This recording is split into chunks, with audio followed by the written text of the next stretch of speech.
I'm Andrew Van Leeuwen and this is Stefan Bartholomaeus and we are at carco.com.au Raceway for the Bosch Power Tools Perth Super440. Stefan, I'm sorry I invited you here to my hometown, sunny Western Australia. It's not quite so sunny today. Well, it's better than when I arrived last night and it was absolutely tipping rain down on me, so I'd take this, but it looks like it's going to be actually pretty good for the weekend. That is true. Now let's have a bit of a chat about the format. This is the third running of the Super440 format, the new format for this year. 2 tyre compounds in play. We're switching it back to the New Zealand format, which is most of the running being on the soft tyre, the new for this year soft tyre, and then 1 qualifying session and 1 race on the super soft tyre. This circuit is always notorious for being high deck, but in recent years, it actually hasn't been. I think it's more of a reputational thing. The latest resurfacing wasn't as aggressively quick when it started, but it hasn't tapered off as hardcore as the old surfaces used to. I don't feel like we've seen any of those massive sort of strategic curveballs that we have seen in the past. Yeah, I guess it does tend to go in those cycles where they resurface it, the grip goes up, and then year on year, it just degrades each time. So we're sort of in about the middle of that cycle at the moment, so it's neither super high dag or no dag. So yeah, interesting challenge for the teams, and then with this new tyre, really understanding how that reacts to the surface. Whoever can do that the best is going to be looking pretty good. We are through 2 of the Super440s now for this season. As I said, it is a new format. Have you developed any thoughts or opinions on how it sort of works? Well, it's a little bit complex to explain at the start of each one, but the complexity is why it's actually quite interesting, and it's throwing the challenge at the teams, particularly then with that second quali and second race on the Saturday where they go into quali pretty much blind and have to just have a swing. Now, we've seen, particularly out of Tasmania, Brock Feeney and Triple Eight in some excellent form, but this is traditionally a Mustang track, at least in the Gen 3 era. We've seen the Mustangs do quite well here. It was a win for Chaz Mostert last year and a win for Cam Waters here last year as well. Geez, Chaz could kind of do with a good weekend. He had a really strong weekend in New Zealand, but Tasmania, not only outpaced by his teammate Ryan Wood, but right at the back of the grid, back of the field, pretty much the whole weekend. This has been a happy hunting ground.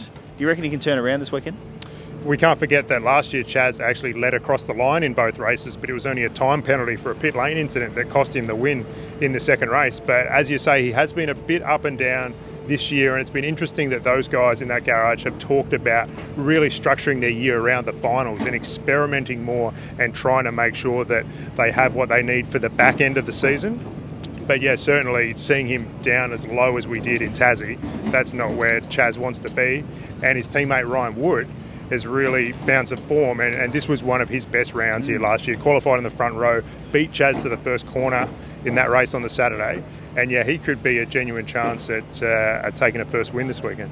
His big issue, and he admits this, he's spoken about it, he was actually at a Coates event on Wednesday night here in Perth and discussed this very thing.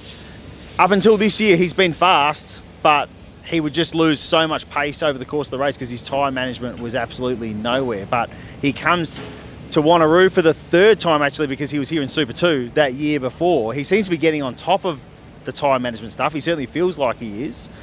He could be a factor, as you say, because I think if he can get to the front, he's better equipped to actually manage a race and be a threat at the back end of the race. Yeah, and the other thing for him too is that we're sort of used to him. His highs are quite high, like he can be really quick, but not consistent in the race or over multiple events. But consistency is actually going to be pretty important for him because he's 10th in the points right now, so he's on that finals bubble. And as good as the hero results are, I think consistency is going to be key for any of those guys around there from here to the end of this Sprint Cup to make these finals. Let's have a quick chat about Cam Waters, one of the winners from last year. As you say, not first across the line, but was declared the winner. Think back to Sydney. We thought this bloke's going to win every race this year. Like, how's anyone going to stop him? And it's really been kind of up and down since then. I mean, I know we've got the finals format. I know that there is time to build into the consistency and that sort of stuff. But you'd think at some point you're going to want to get back on top, right? True, but it'll be interesting to see how competitive his teammate Thomas Randall is this weekend, and if they're fighting each other, if there's any spillover from what we saw at Symmons Plains, where there was quite an awkward situation where Thomas was asked to allow Cam through and thought he was going to get the favour returned and didn't. So, Cam said after that he owes him one. We'll see when Tommy gets that back. I actually did a Q&A with both of those guys last night at another event, and I asked them about the little rumble that had gone on in the A trailer, and they corrected me and they said no, it was actually the B trailer where it all went down, not the A trailer. So wow. The media making things up again. Exactly. Let's continue on with Tickford, and there's actually 3 Tickford Mustangs in the field this weekend, with Lockie Dalton making his wildcard start in that third car. What are the sort of expectations? What's a par mark for him? Well, he was talking this morning about top 15 or ideally top 10, which it's pretty difficult. I mean, it's tough for these guys to come in from Super 2 when this whole field is so competitive and up to speed, to come in as a one-off. And also for a guy who's not setting the world on fire in Super 2. It's his 3rd year now. I think encouragingly, his best weekend was actually here back in 2023 when he was at Brad Jones Racing. So he did a wildcard in Sydney in the main game last year. This is another crack at it. He said this morning that every time he's in this field, it's an audition for a full-time seat.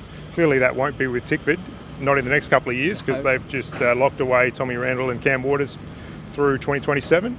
But let's see what Lockie can do.